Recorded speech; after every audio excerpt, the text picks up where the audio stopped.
this game just keeps getting better and better, and they know how to keep you invested more ways than one.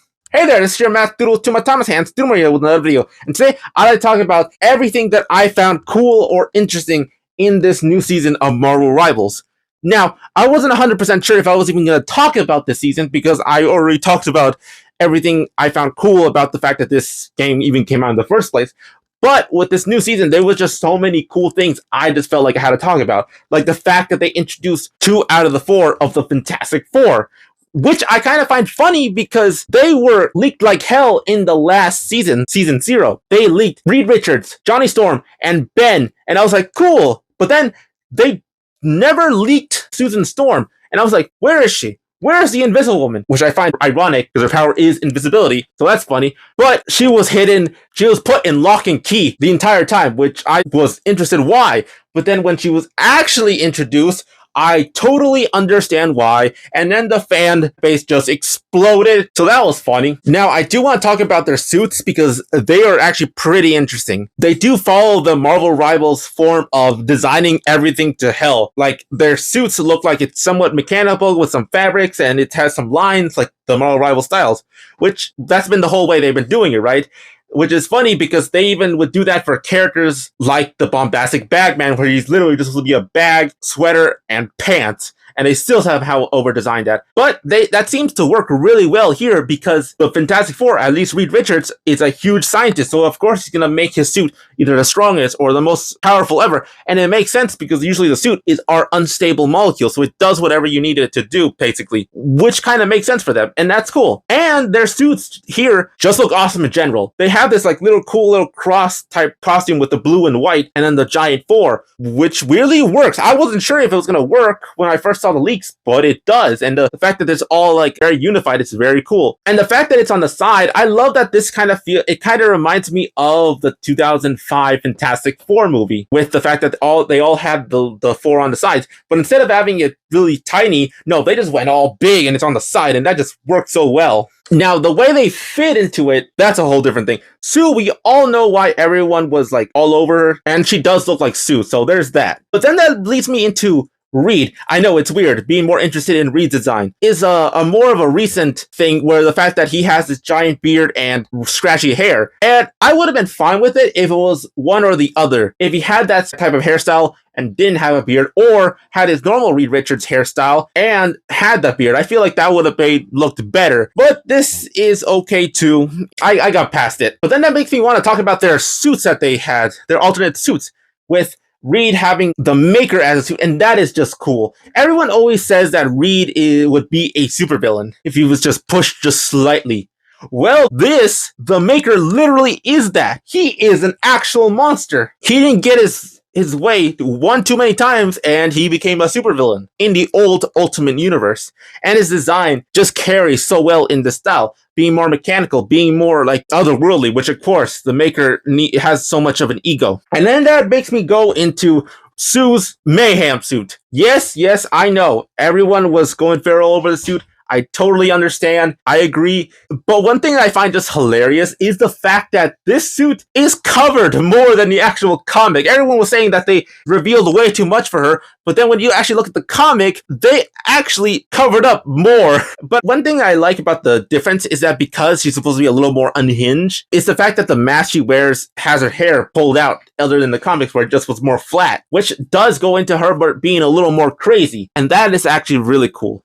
Now, I wish that the Ben and Johnny were introduced already, because I would love to talk about them, especially Ben, because Ben is one of my favorite characters of Fantastic Four. But they're not there yet, so I really can't talk about them. I mean, I could say that Johnny and Ben's suit from the trailer look good, in visuals. I just don't know about it in game, so that's why I'm not really talking about them. But it also seems like the villain in this season is Dracula. I know nothing about Dracula. I don't know what kind of version this is.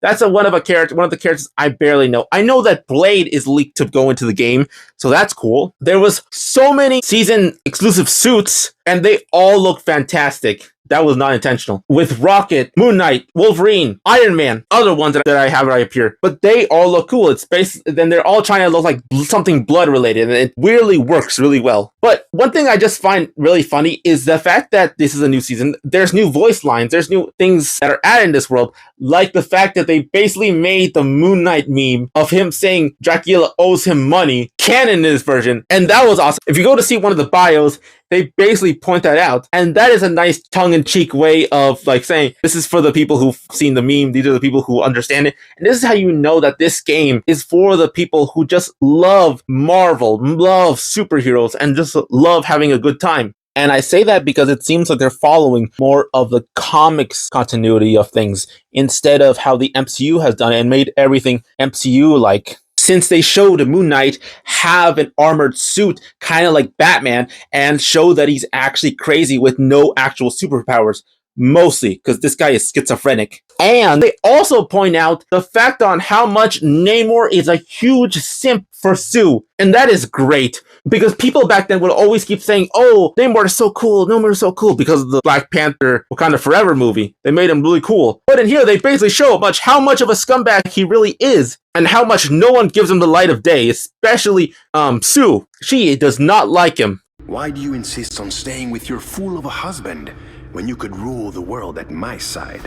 Reed saves the world countless times each week, almost as often as you fail to conquer it. Ooh, you wound me, Susan. Not yet, but keep talking, and that could change. And we get to see the fact that Reed is not a villain. Like I said with the Maker suit, people keep thinking that Reed is a supervillain. That's a huge misconception. The only reason why Reed feels really distant and alone a lot of time is because he literally has the world on his shoulders. He wants to do the best for the world, so he kind of locks himself in this mission, and he forgets about stuff. But because he has his family, his wife, his best friend, his brother-in-law, to keep him centered, those are the people that keep him being a good person. Reed, you do have a plan to stop Victor, don't you, darling? Would you still love me if I said, not yet? Of course, but I would also be extremely concerned. As would I, my dear. As would I. And they showed on this game with him like asking for help, asking Peter for help, having a tongue-in-cheek thing with Iron Man, when Iron Man realizes he needs Reed Richards and how smart he is. Reed is glad to have another genius around to help him solve this, Tony. Same, he takes my brilliant ideas and makes them ever so slightly better. I'll be sure to tell him exactly what you said. Please don't. There's no way I can do this without him. That is really cool. It also showed Sue's mother-like behavior and how sweet she is with other people. You know, as cool as future Spider City is, I'd rather be in Queens. Home isn't always where the webs are. Right? You get it more than anyone, Sue. It's about family. Well, you'll always be a part of ours, Peter. Wherever and whenever we may be. And I love that this game understands each character so well. They will change things, of course, to fit the story, because this is a whole multiversal type game. These characters can be completely different. And that's what I said about the last video. That's what I like about this multiverse setting. The fact that, this is a hero shooter, but with completely different versions of the same character you're playing, and it would make sense in this version. And I feel like that was the perfect way to do it. And I'll talk about this real quick on the fact on Reed's move. I wasn't really going to talk about movesets, mainly because I don't know how to talk about movesets. I just find them as cool. I played as Reed for a little bit, but, he wasn't my thing when he first came out. People kept saying he was like Luffy, and I have to shut that down automatically. No, he is not referencing Luffy. His abilities are not a reference to Luffy. But Reed Richards has been doing this for so long. His powers work the same. Technically, Luffy is inspired by Reed, because in the comics, Reed has gotten bigger, stronger, physically buffer, and has gone in a ball, deflected bullets, got his hands bigger. That's called embiggening in the comics. So no, Luffy did not create that ability, especially not the way he does it. Maybe some of the movesets, maybe, because, they need a visual reference, because the ones that we saw of him getting big hands, all that stuff, is from the comics. So maybe, but the whole, how he uses his powers is not Luffy. So stop saying it is. That is not true. This game just keeps doing better every time. It doesn't seem like it's slowing down. And that's what I meant from the last video too. Because they have an entire universe of characters to play with, they can do so many things. And one thing that I find awesome is they just will keep introducing characters every time they can. I think I heard that they will introduce a character every new season and in the middle of the season and then the new season again. And I'm like, you do realize we can get so many cool characters. It's not even funny. Because this is the Marvel Universe, they have an entire playpen of characters they can choose, they can pick and choose. And that's what I meant that it made Overwatch die. Because Overwatch, they had to make up their own complete characters from scratch. But Marvel Rivals does not have to do that.